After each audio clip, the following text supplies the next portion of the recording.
Good afternoon, Corey Starworth. I serve as Senior Deputy Director for Community Development.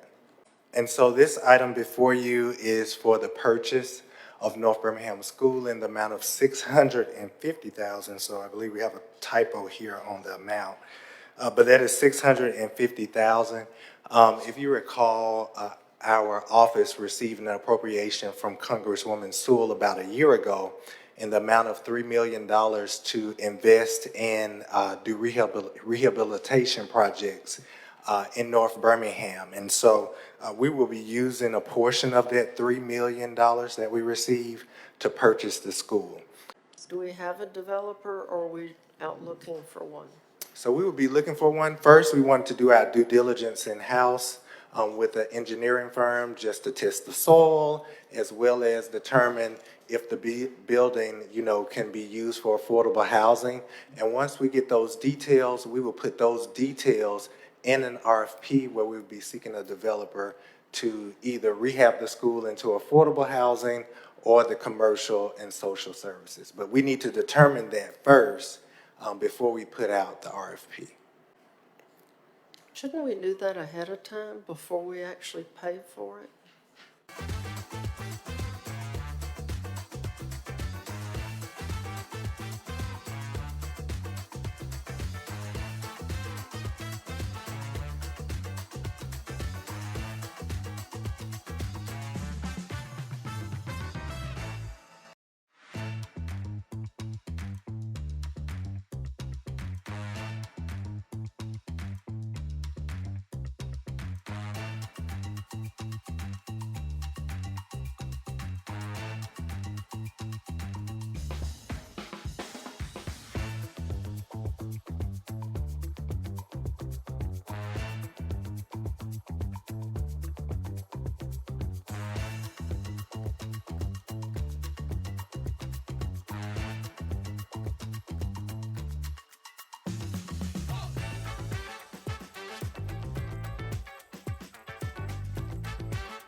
I do have a question about the $3.7 million going to the Caraway demolition, since we already put $4.1 million into the Caraway demolition.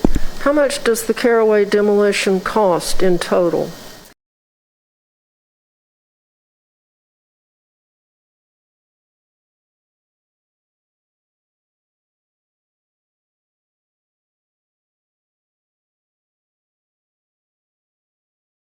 Good evening, counselors. Melissa Smiley from the Office of the Mayor. The developer has notified us that they do have a shortfall. They've approached the city and requested the additional $3.7 million. So we've got phase one almost complete, and we are almost out of money. So the reason we're here today is to ask for the 3.7. What's your total revised budget? It's the 17.943. Yeah, like so I'm still confused, as I said, because going from the 25 original budget. And we've got it down to 17.9, Right. and that still has a gap. Right. So I guess, was it always kind of out of whack as far as the... No, it's not always been out of whack, but we know going in that we're probably going to be over budget going into the second phase.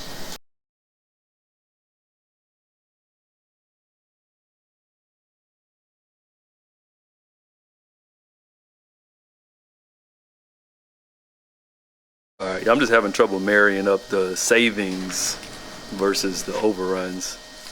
If the savings are greater than... Well, we brought the budget down from almost $25.5 million to $17.9 million. And even with that $17.9 million, we have a shortfall of $3.7 million. We're just showing that we're not just in here asking for handouts, that we worked very diligently for over a year to get that number down to where what our original budget actually was. So basically, even under the original budget, there was a deficit.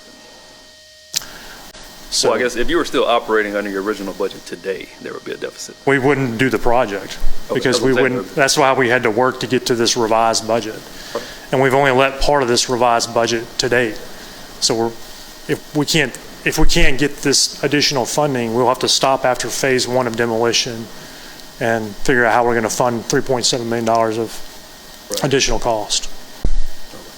I'm so stuck on page 8. The original budget was 25 million plus. The revised budget is 17 million plus, which is smaller than 25 million. So why do we have a shortfall if we saved $7.5 million?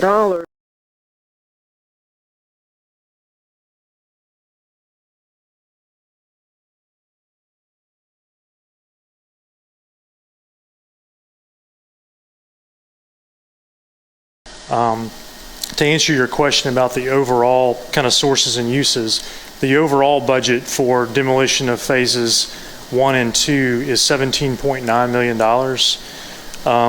We've got 12 million. Well, if you subtract the 2 million, we've got $10 million of our own money invested in this.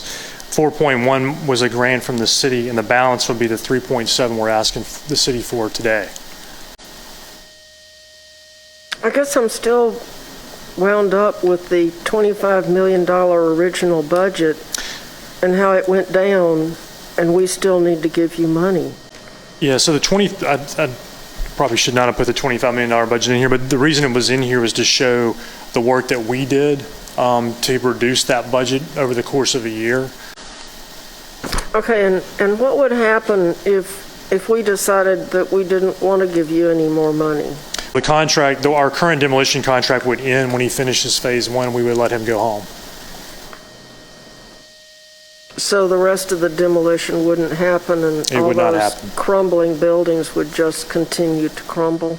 They would. We would be out of money. We'd have to go back and figure out how we're going to figure that out. Okay, thank you. Okay.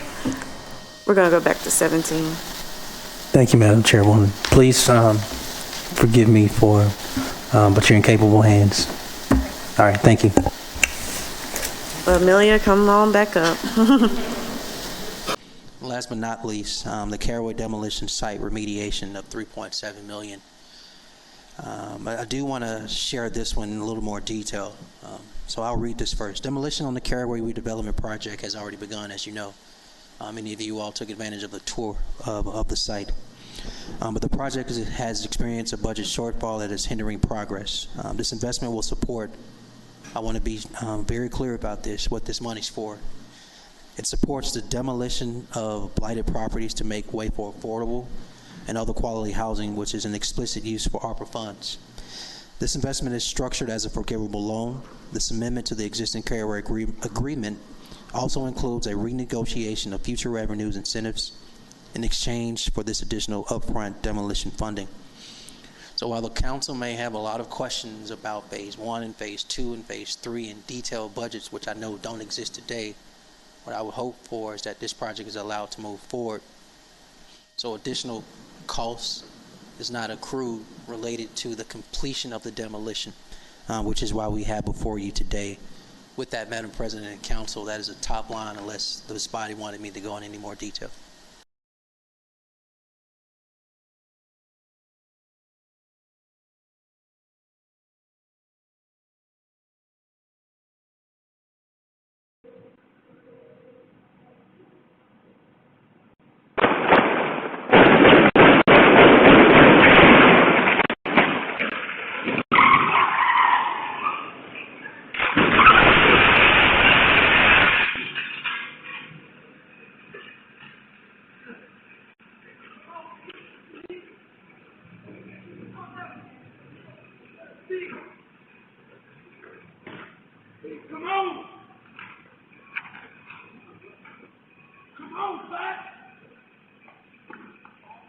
Mr. Clerk, Counselor Tate, you have another one. Thank you, Mr. President. I just want to make a correction to inform the public that the Ansley gym floor at the gym is repaired. It's a smooth floor. It's a new floor.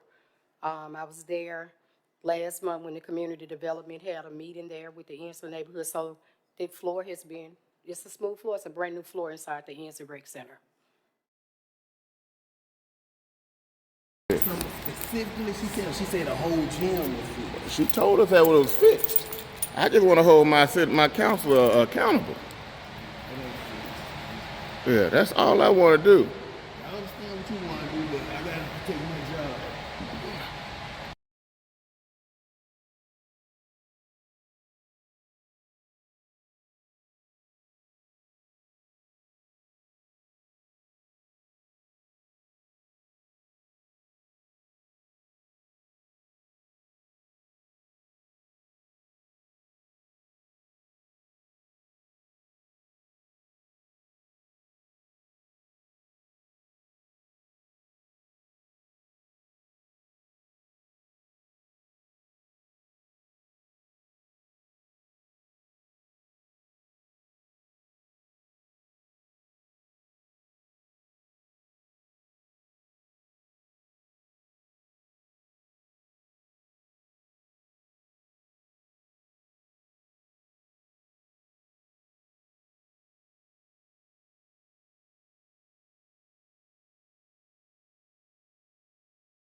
Item 9, a resolution approving and authorizing the mayor to execute for as the act of said city an affordable housing development funding agreement between the city of Birmingham and Neighborhood Housing Services of Birmingham Incorporated, under which the city shall convey 20 multifamily affordable rental units in the Pratt City area on property located at 1430 Pratt Highway, Birmingham, to NHSB, and also award funds under the Community Development Block Grant Disaster Recovery Program in the amount of $100,000 to make needed repairs to the units. Motion for both items, please. Move the items. Items before you. Thank you. Items 8 and 9, Councilor Clark, you requested just for conversation about taking these off consent. Yes. As a daughter of Pratt City, I'm very excited for Ms. Tate. But I did want to just get some understanding of, how the funds will flow through. And so is the subsidy going to be in the form of a soft second mortgage for the home buyer, or is it paying for clearing and grading lots? I just didn't I was trying to figure that out. Okay, so it'll pay out sort of immediately just to help finance construction of the Yes, whole and the site. Okay. CDBG-DR regulations do require us to do it on a reimbursable basis, so the developer will have to submit an invoice and then we make those payments.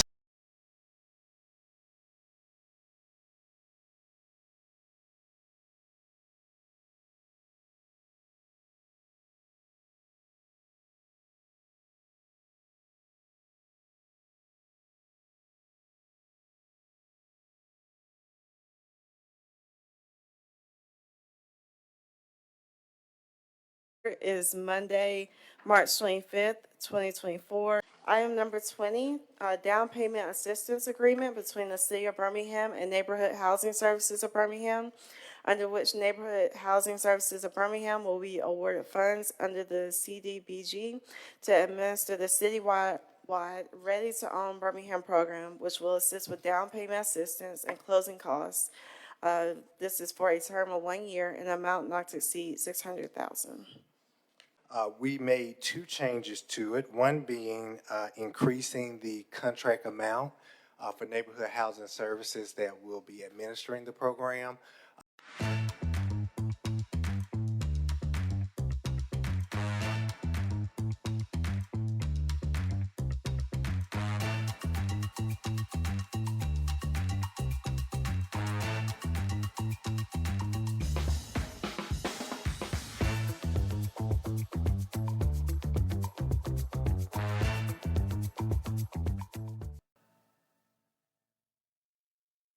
Councilors, this item is a funding agreement with Nextech LLC for some rehabilitation of the former Sticks and Stuff building. Councilor Wood, you requested this to be pulled.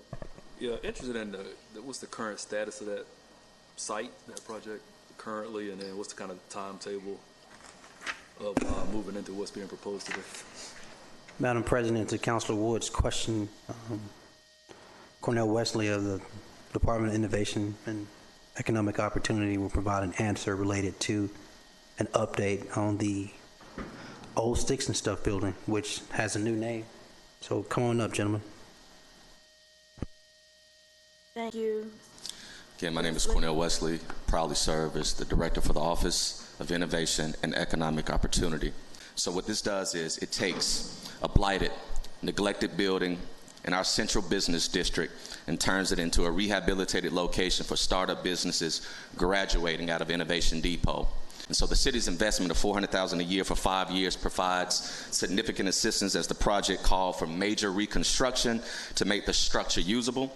So this is a great catalytic investment in the Civil Rights District and what we're branding as as evidence of the Northwest Quadrant Plan. This is the first key project for it. This is getting ready to be open. Mike Moran has done an amazing job with the renovation of this site. Yeah, that's kind of thing, because it looked like it was pretty close to being done just in passing by, so they're about at completion, yes. So that's good. I think that the product that we have today is definitely 1,000 times better than the direction it was headed. Thank you so much, Mr. Wesley. And we don't have any further questions. We're ready for the vote. Thank you.